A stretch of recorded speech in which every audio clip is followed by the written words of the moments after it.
Dr. Ehrlich, when did the thought first come to you that perhaps our time as mankind on Earth was limited? Oh, it came in 1949 when I read a book by William Vogt called Road to Survival, and it was a subject of a lot of bull sessions. That was when I was a freshman at the University of Pennsylvania. We had a lot of bull sessions in that area. Then I went into population biology professionally. I did graduate work in entomology at the University of Kansas, and my first assistantship when I first arrived was working on the development of resistance to DDT in fruit flies. And I got involved in the late 50s in attempts to move us out of our ecologically insane agricultural practices, fighting with the Department of Agriculture on what they were doing and so on, talking about that. I think all ecologists got very, very concerned in the 50s when they saw particularly the pesticide situation developing and so on. And I did a lot of talking to students about this, of course, at Stanford in my courses, and they talked to their parents. I got invited to alumni conferences, and one day I was invited someplace where there's a TV camera, and things have gone downhill from there on. So I think a lot of people think this is something new, but biologists have been scared essentially since the end of the Second World War, and increasingly more so as time has gone on. Rachel Carson first brought the beginnings of the crisis to the public attention in 1962, and now she was literally crucified at the time. Well, that's because entomologists, and this is my own profession, are largely incompetent. They're badly trained and so on. A lot of them are essentially paid hired hands of the petrochemical industry, which has a vested interest in keeping up a program which doesn't benefit farmers, consumers, or the economy, but it benefits the industry. And so a lot of them simply essentially took money to abuse her when she was not only right, she was conservative. It's interesting that they only abused her. Robert Rudd wrote a much more scientific book at the same time, coming to the same conclusions. They didn't pay any attention to him. They were only concerned that the public might get excited about being poisoned and having the planet destroyed. So she suffered. She had cancer. She was unmercifully abused. She eventually died, I think probably a little early because of the abuse she took. But if we survive the coming crisis, no small part of the credit will go to her. She's the one who sort of opened the gates to public interest in this area. Your main concern has been the population bomb, as you call it in your book. Do you feel that this takes precedence over any other type of pollution, and certainly human pollution? Yeah, it takes precedence in the following sense. The reason I named the book The Population Bomb was in 1968 when I wrote it, everybody was getting concerned about pollution, but people hadn't seen the other element. I thought the emphasis ought to go there. The thing that's important to remember about population control is that if we want to avoid a tremendous rise in the death rate, we absolutely must have a tremendous decrease in the birth rate. Now, because the world's population is so young, it means that even if we got a tremendous decrease in the birth rate, if the average completed family size immediately moved down to the vicinity of 2, we would still face 40 or 50 years of rapid population growth. There's a tremendous lag time built into it, because those young people, the 40% of the people in the world that are under 15, are going to have children and grandchildren before they get old enough to die of old age. So we have this tremendous built-in lag time, which means that we've got to start instantly on population control only because we know it'll take so long. We also have to start instantly on all the cleaning up of the environment, changing our resource policies and so on at the same time. So it's not a matter of starting one before the other. If you only had 50 million people in the United States and the petrochemical industry had its way, we'd all end up dead. In the same time, if we cleaned up the environment as best as we could and kept the population growing, we'd all end up dead. So it's not one or the other. It's got to be both at the same time. But educational processes are so slow. Can we reach people soon enough? We've got to use political processes. I don't think you don't have to educate everyone in the United States. Only Mr. Nixon and Mr. Agnew can listen to the silent and understand what they're saying. What you need is to get about 10 million people really concerned with taking action to solve these problems and work through the political system, and you'll be able to get the job done. You don't need everybody. You need a concerned activist group that's willing to do something. Most people in the United States don't pay any attention to politics or what's going on, and you don't need them. What hope is there? Oh, the only hope that there is that we will be able, at least in the United States, through the political process, to get a government that's courageous enough to say, look, we're overpopulated and we have to have population control, and start moving in that direction, and saying we in the world can no longer sustain a cowboy economy. We're 6% of the world's people. We now consume something like 30% of the natural resources of the world. That, of course, is why we're in Vietnam. We're down there because we're trying to get our share of one of the last large unoccupied resource pools in Southeast Asia. That's why our CIA's in South America. That's why our Middle East policy is what it is, because of oil. We can no longer behave this way. We've got to say that we're not going to judge the quality of life as being the number of tinny automobiles that we have passing through our hands and a different color refrigerator every year. We're going to have to start thinking about saving our lives, reducing our consumption of resources, thinking about the real quality of life instead of the gross national product. And it's going to take a very, very courageous group of politicians. We have some of them already, but they're not in positions of power. Governor of this state is one that I think might do a very good job in this area. But now we hear so much about overpopulation in countries like India and South America. Is there not a real problem, perhaps a more real problem there than here? Well, the problem in South America or in India is the growth rate's extremely fast, and this is going to lead to a tremendous amount of starvation there. So in that sense, it's a very serious problem there. But you've got to remember that in a sense, in another sense, in a more real sense, our growth rate is the most serious in the world. For instance, if you take per capita power consumption as your best measure of pollution, in other words, of your negative impact on the environment, each American baby born is 50 times the disaster for the world as each Indian baby. If you take per capita consumption of steel as your measure of consumption of the Earth's very small supply of non-renewable resources, each American baby is 300 times the disaster for the world as each Indonesian baby. Similarly, within the United States, there are a lot of people who seem to feel, well, the problem is too many poor babies or too many black babies. It's nonsense. It's the affluent and the well-to-do and the middle-class people who are doing the consuming and polluting, and it's really our problem to start controlling our population growth first. I mean the affluent whites in the United States and their equivalent in the Soviet Union, in Japan, and Western Europe, the overdeveloped countries. As a trained entomologist, you speak out against the use of pesticides.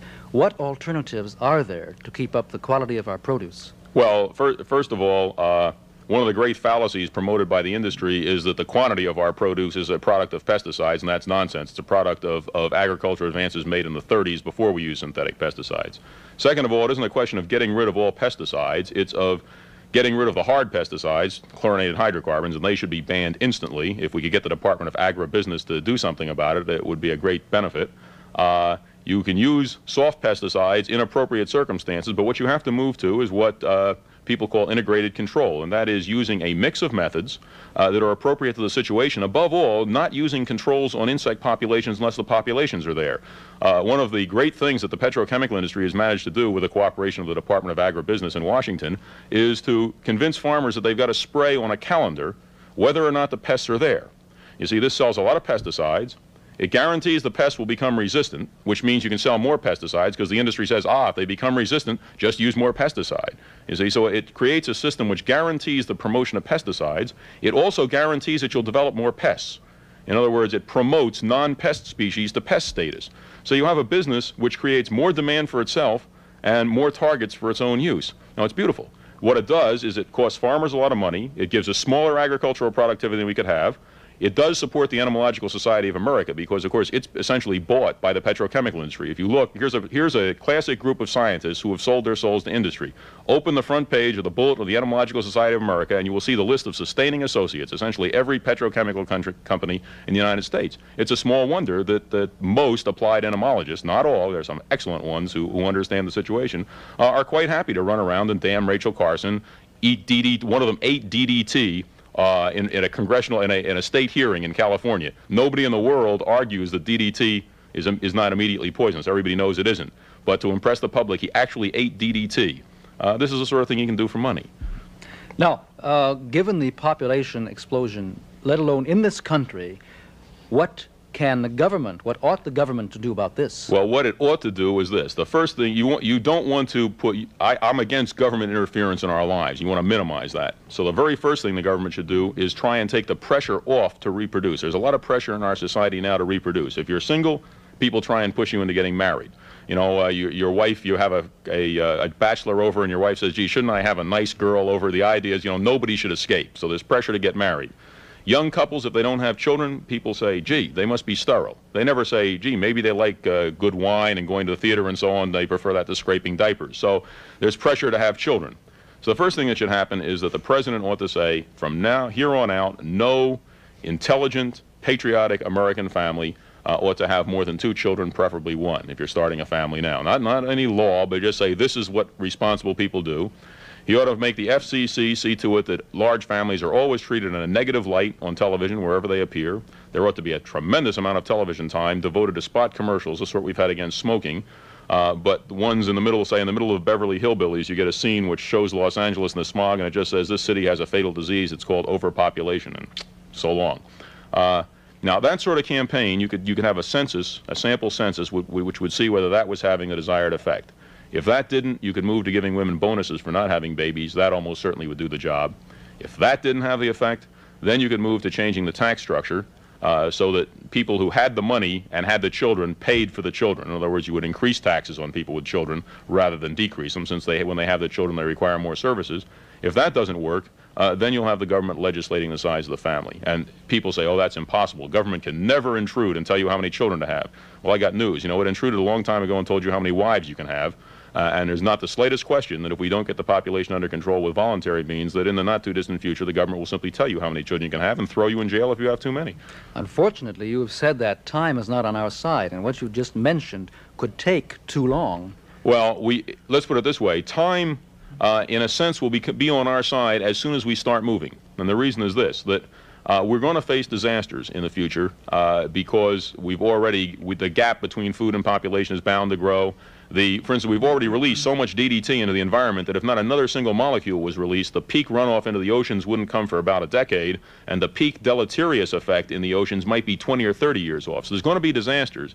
The question is, do the disasters happen in a context of the world trying to save itself and for people trying to help each other, trying to solve the problem, or do they come in the kind of context we have today with the overdeveloped nations stealing from the underdeveloped nations and the petrochemical industry trying to poison us for profit and so on and so forth? So you really have essentially won the game when you've decided to play it, or at least you've gone a long way towards that. In other words, you've decided to change your ways, change your reproductive behavior, change your economic behavior, and so on.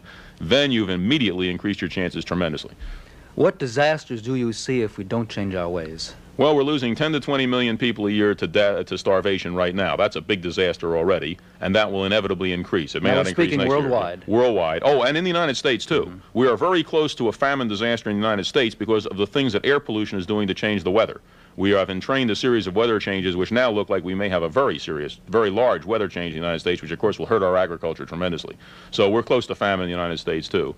We're very close to a worldwide plague that could kill virtually everybody. We just missed in 1967, and this is something that concerns biologists a great deal. The denser, the larger, the weaker the population gets, the more we are set up for a virus that'll just run through, and it'll be so long for 3/4 of the people. And of course, every person you add to the planet increases, and every bit of pollution you add also increases the chances of a thermonuclear war and makes its results worse, because the thermonuclear war, of course, would wreck the ecology in a way that we haven't managed with our little efforts so far. So that the disaster will take the form of famine, plague, or war. They're mankind's old companions, fundamentally. You just got to remember this. There's no way out of the arithmetic. There will never be 7 billion people in the year 2000.